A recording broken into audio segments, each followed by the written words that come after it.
And there's no denying that 2020 has been one of the worst years of most of our lives, I'm pretty sure. But in an effort to look on the positive side of things, I wanted to take a look at some of the good things that have come out of this year. The first item on this list is that good news is good news in 2020. And I'm, of course, talking about the YouTube channel Some Good News with John, I'm gonna butcher his last name, John Krasinski. Yeah, that's how it's pronounced. I'm not gonna be able to do it again. And it's just highlighting all the good news in the world and is really just such an uplifting YouTube channel. And I think that's awesome. And I'm glad that he was able to be like, there's so much darkness in the world right now. I'm gonna shed some lights by starting this YouTube channel. I think that is awesome. And personally, I think one of the most beautiful things to come out of 2020 is seeing people come together for those in need. I mean, we've seen people making masks for those essential workers who need them. One thing that I personally witnessed is people who live across the street from us have been bringing groceries to the elderly couple next door.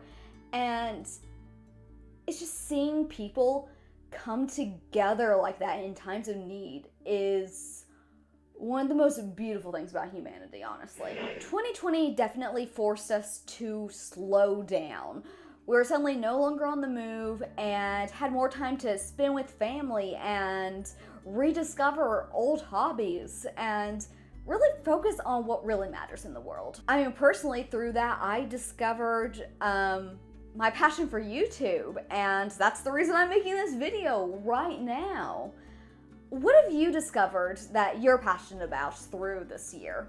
Let me know in the comments. I actually didn't know this, but in doing research for this video, I found out that Crayola launched a crayon set of colors of the world to have more diverse skin colors, and that is seriously awesome. Another fun fact that I learned in researching for this was that for the first time ever, the Academy Award for Best Picture went to an international film.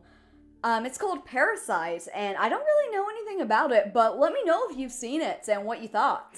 Oh, and of course, there's the fact that Hamilton was released on Disney Plus this year, allowing so many more people to have access to it. Access is just something that's come out of this year, is the opportunities that have gone virtual. I mean, look at this here. It's Tomorrowland Around the World, a massive Belgian music festival that people wouldn't have been able to experience if it weren't for how virtual things are this year. Like, yes, it sucks that we can't do things in person. I'm not saying that it does not suck that we can't do things in person. I'm an extrovert. I'm feeling it really bad.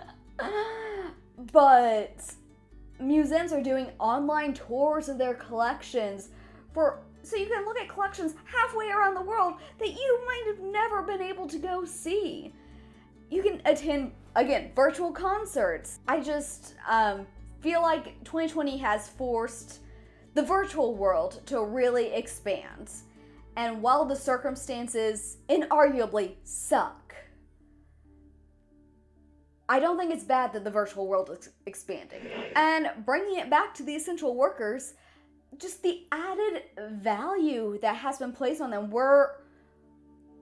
the world got a wake-up call in so many areas. And one of the areas was definitely, oh, these are the people who are important. These are the people that society cannot function without. And it's the people who before had thought people considered them at the bottom of the totem pole. And now they are finally starting to get some of the respect they deserve. I wish it was more than it is, of course. But it's a start, right? And I mean, I just found out that Target and Walmart are closing stores on Thanksgiving. And so now those workers can spend the day with their families, and that is great. I know it's to combat some of the crowds of the pre-Black Friday shopping, which, I mean, I don't go Black Friday shopping in the first place. This year, definitely not a good idea. But I really got upset when Black Friday started creeping into Thanksgiving, because I'm like, that's Thanksgiving is a day to spend with either your friends or family, whoever is family to you, honestly, whether that be blood or not. And I did not like that Black Friday was cutting into that, and it was forcing people I knew to have to go into work instead of enjoying dinner with their families. And so now people are actually getting to spend the day with their families, those essential workers that wouldn't have had the opportunity otherwise. And I really want this to be something that lives on past 2020. I know some people might not agree, some people might prefer to go shopping, but I think those essential workers need to be with their families. That's where I stand on it. And I just want to close it with, we have seen so much creativity come out of this year. Once again, I will repeat, the circumstances that have forced us to become creative suck. But I have enjoyed seeing how businesses adapt. I mean, I would like to bring us back to the pool noodle hats that I talked about in, wow, one of my first videos, honestly. I will link it up there, but some things have changed since I made that video. But those still crack me up. I just love that it basically puts a smile on people's faces, even in trying times like this. So yeah, those are some of the facts that I found. I hope that maybe lifted your spirits a little bit, and let me know if you want a part 2 to this video, because there are other good things to come out of this year beyond just these things. It may not feel like it, but the good things are out there. Thank you so much for watching this video. Please leave a like, and if you want to keep watching, there should be another video popping up right here. If you haven't, be sure to subscribe to become a part of the Ineffable community, because you are ineffable.